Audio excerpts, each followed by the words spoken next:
नमस्कार, आप देख रहे हैं वीके न्यूज और मैं हूं आपके साथ मयंक गौड़। अजीत डोभाल हमारे देश के राष्ट्रीय सुरक्षा सलाहकार, वो शख्स जिन्हें पाकिस्तान का काल कहा जाता है। भारत में पाकिस्तान की नापाक हरकतों को पूरी तरह मात देने में उनका अहम योगदान रहता है।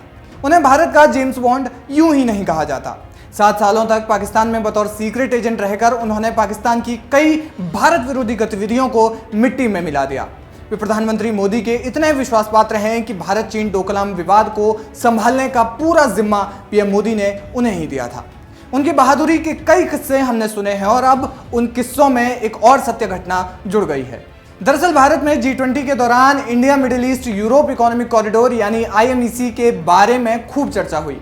इस कॉरिडोर को चीन के BRI के विकल्प के तौर पर देखा गया है। हम जानते हैं कि भारत के कई उच्च अधिकारियों ने कड़ी मेहनत से IMEC के प्रोजेक्ट को तैयार किया, लेकिन क्या आप जानते हैं कि चीन के BRI को मात देने वाले इस प्रोजेक्ट में सबसे बड़ा हाथ अजीत डोभाल का है।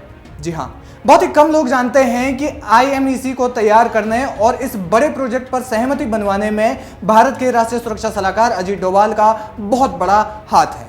इस प्रोजेक्ट को तैयार करने में 2 सालों की कड़ी मेहनत लगी है और इस कड़ी मेहनत के बाद भारत ने आखिरकार G20 में सर्वसम्मति से इसे लागू किया।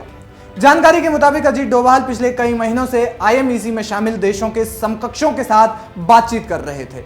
इस दौरान उन्होंने सबसे ज्यादा बातचीत अमेरिका के राष्ट्रीय सुरक्षा सलाहकार जैक सुलिवन से की। बता दें कि IMEC में 7 देश और एक यूरोपियन यूनियन शामिल है।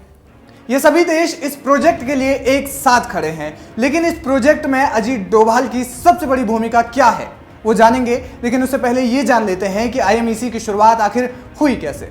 दरअसल मिडिल ईस्ट में चीन के प्रभाव को कम करने के लिए एक ग्रुप बनाया गया था जिसका नाम रखा गया था I2U2।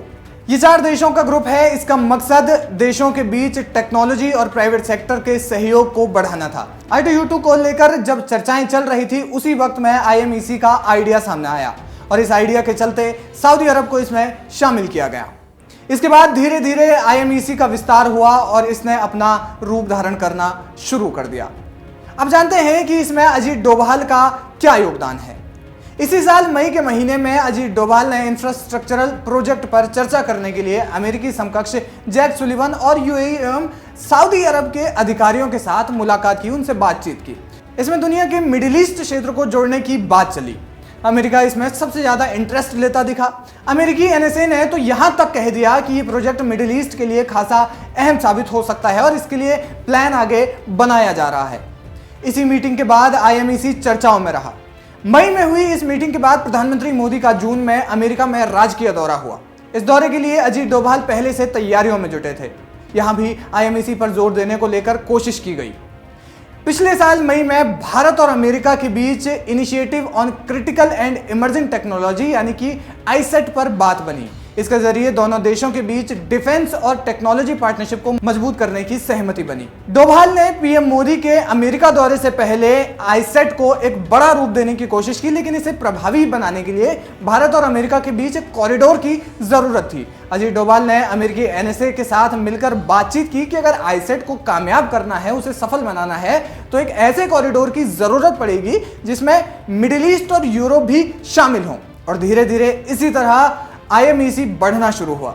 ये प्रोजेक्ट साफ तौर पर BRI का विकल्प है, लेकिन इस प्रोजेक्ट में शामिल होने वाले देशों के लिए भी इसमें फायदे की चीजें हैं। इस कॉरिडोर के माध्यम से मिडिल ईस्ट के गरीब देशों को जोड़ने की भी कोशिश की जा रही है और इस प्रकार मिडिल ईस्ट को जोड़ने वाले इस प्रोजेक्ट को तैयार करने में राष्ट्रीय सुरक्षा सलाहकार अजीत डोभाल की अहम भूमिका है। आपको ये जानकारी कैसी लगी, हमें कमेंट बॉक्स में जरूर बताएं। वीके न्यूज, राष्ट्र के नाम।